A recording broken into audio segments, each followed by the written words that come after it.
Hi guys, good morning. This is Lance, your favorite license broker.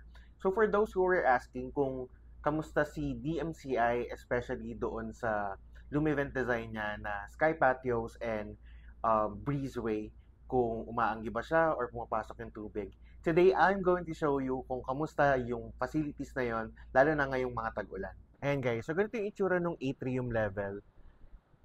Ayan, so meron ditong mga upuan. Yan, so hanggang dulo. And then, ganito yung itsura nung Sky Patio. It's a 3-level facility. So, ganyan kataas yan. So, kapag ka na-turnover na yung mga towers namin, for this area, no, naglalagay kami dito ng mga halaman. Ayan. So, ngayon, kapag ka nag-uulan dito, you have nothing to worry kasi for this part, no, meron na kagad tayo dyan na sumasalo ng tubig. And then, meron pa doon sa part na yon. So kung ang concern is lalo na yung mga units na nakaharap sa Sky Patios, nothing to worry, hindi na umaabot yung mga tubig doon. Kung meron man, 24/7 yung utility dito kapag ka naglilinis ng basa. Pero super minimal lang siya, no? So as of this moment, very gloomy. Very gloomy yung weather, no? So nandito ako ngayon sa Silandin.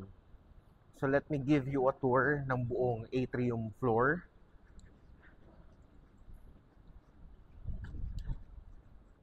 Ayan. So, dulo-dulo, meron talagang butas na sa part na yan. So, hinaan ko lang yung voice ko kasi RFO na tong tower ng Selandine. And that's 100% sold out na.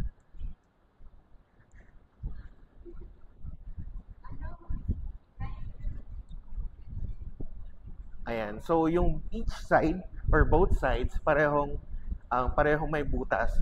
So, that's actually the goal of DMCI, no? Na napakamahangin every day.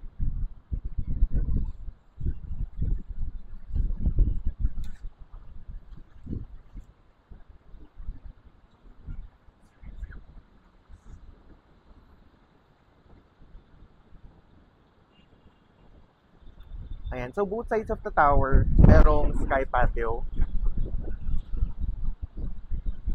Ayan.